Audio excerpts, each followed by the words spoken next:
Hello friends, welcome to my YouTube channel star Gaurav education. दोस्तों, काफ़ी student बोल रहे थे कि सर इनके आंसर भी प्रोवाइड करा दिए, ऑब्जेक्टिव हैं जो उनके।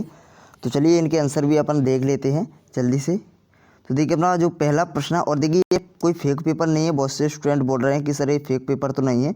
देखिए बिल्कुल भी फेक पेपर नहीं है। जो ये पेपर है ना, वो पेपर तो मतलब अपना आया था, जो हमने क्या किया उसको टाइप कर लिया, ठीक है। यानी वो पेपर था, फ़ोटो खींचकर उसको हमने क्या कर लिया, टाइप कर लिया, ठीक है। और कुछ दिक्कत नहीं है इस पेपर में। पेपर आपका बिल्कुल सही है, और आप बिल्कुल भी ऐसा ना सोचें कि पेपर मतलब रॉन्ग पेपर है, फेक पेपर है, ठीक है।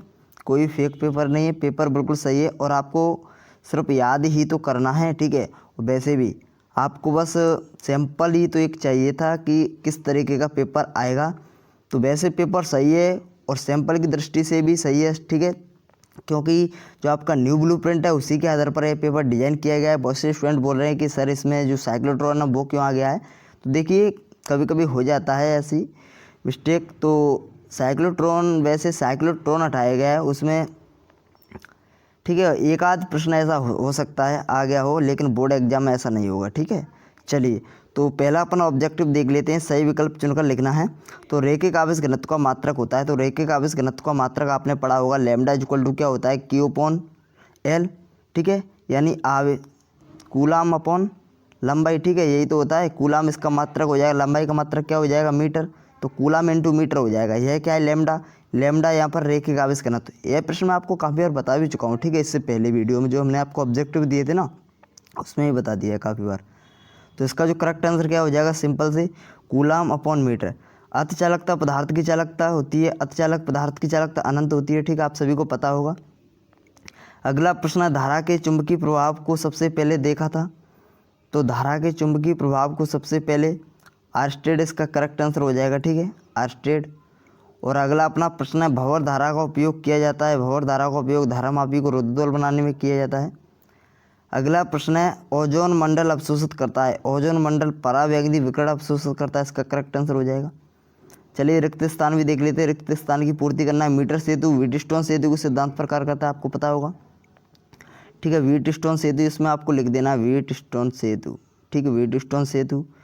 और शंट के उपयोग से धारामापी की डॉट डॉट कम हो जाती है, तो सुग्राह्यता कम हो जाती है। क्या कम हो जाती है, सुग्राह्यता, ठीक है।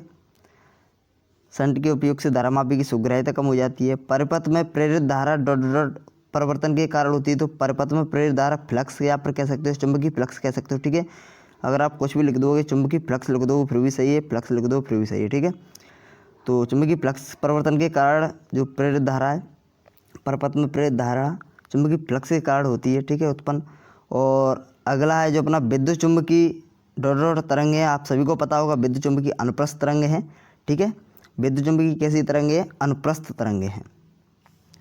चलिए और अगला प्रश्न है जो अपना, बादलों का स्पष्ट फोटो खींचने के लिए कैमरे का लेंस के आगे डॉट डॉट लगा देते हैं। देखिए एक स्टूडेंट का कमेंट आया था कि सर ये वाला जो प्रश्न है वो अपना रे ऑप्टिक्स यानी किरण प्रकाश की से दे दिया गया है। तो देखिए जो चैप्टर हटा दिया गया अपना किरण प्रकाश की, उससे नहीं दिया गया है, ये अपना तरंग प्रकाश की में भी है, ठीक है। इसका करेक्ट आंसर हो जाएगा पोलराइड, जो कि अपने जो तरंग प्रकाश की है उसका उसमें है पोलराइड, ठीक है। तो पोलराइड से संबंधित ये प्रश्न है।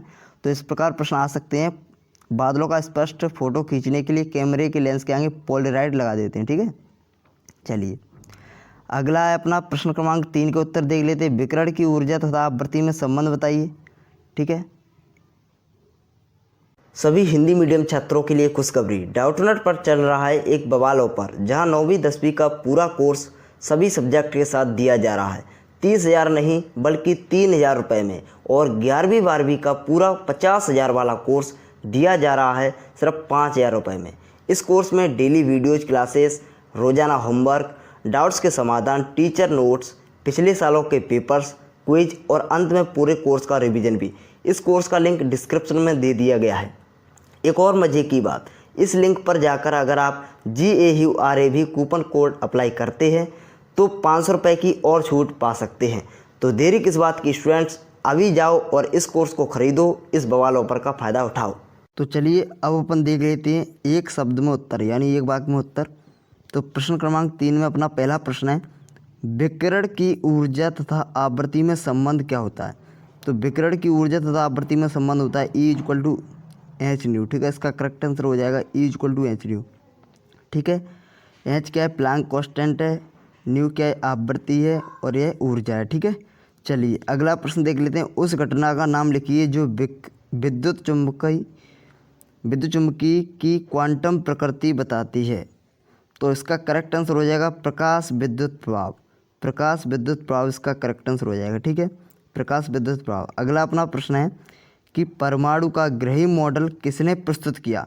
तो इसका करेक्ट आंसर आप सभी को पता होगा, रदरफोर्ड। रदरफोर्ड इसका करेक्ट आंसर हो जाएगा। ग्रही मॉडल या फिर नाभिकीय मॉडल, ठीक है, बात एक ही है। ग्रही मॉडल या फिर नाभिकीय मॉडल किसने प्रस्तुत किया, रदरफोर्ड ने। अगला प्रश्न अपना, हाइड्रोजन के अवशोषण स्पेक्ट्रम में किस श्रेणी की संगत काली रेखा प्राप्त होती हैं।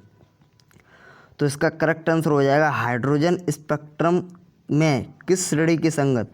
तो इसका करेक्ट आंसर हो जाएगा लाइमन श्रेणी की संगत। ठीक है, लाइमन श्रेणी की संगत काली रेखाएं प्राप्त होती हैं हाइड्रोजन अवशोषण स्पेक्ट्रम में। ओके, अगला प्रश्न है धातुओं के लिए ऊर्जा अंतराल का मान बताइए। तो धातुओं के लिए ऊर्जा अंतराल शून्य होता है। ठीक है, शून्य इसका, या फिर वर्जित ऊर्जा अंतराल भी कह सकते हैं इसको। ठीक है, शून्य इसका करेक्ट आंसर हो जाएगा। अगला है अपना सही जोड़ी लिखिए। तो सही जोड़ी में अपना पहला है लॉरेंज बल। तो लॉरेंज बल का फॉर्मूला आप सभी को पता होगा, Q B V sine theta होता है। और डी ब्रॉगली तरंग दैर्ध्य का फॉर्मूला आपको पता होगा, H/mv। जे थॉम्सन इसका जो करेक्ट आंसर हो जाएगा वो हो जाएगा परमाणु का प्लम पुडिंग मॉडल। और बामर श्रेणी का करेक्ट आंसर हो जाएगा H अल्फा रेखा। ठीक है, और दोलित्र का करेक्ट आंसर हो जाएगा उच्च आवृत्ति के स्थायी दोलन प्राप्त करता है दोलित्र। अब देखिए इसका आप स्क्रीनशॉट ले ले। ठीक है, इतने थे ऑब्जेक्टिव, और यह तो मैं आपको पहले बता चुका हूँ इससे पहले वाली वीडियो में जितने भी क्वेश्चन हैं। दोस्तों वीडियो अच्छी लगी हो तो प्लीज़ लाइक कर दें, और चैनल को अभी तक सब्सक्राइब नहीं किया तो प्लीज़ सब्सक्राइब कर लें, क्योंकि इंपॉर्टेंट क्वेश्चंस आपके लिए डेली चल रहे हैं। फिजिक्स, केमिस्ट्री के और हिंदी इंग्लिश के भी स्टार्ट होने वाली हैं। तो धन्यवाद दोस्तों, चैनल को सब्सक्राइब कर लें, वीडियो को शेयर कर दें। धन्यवाद।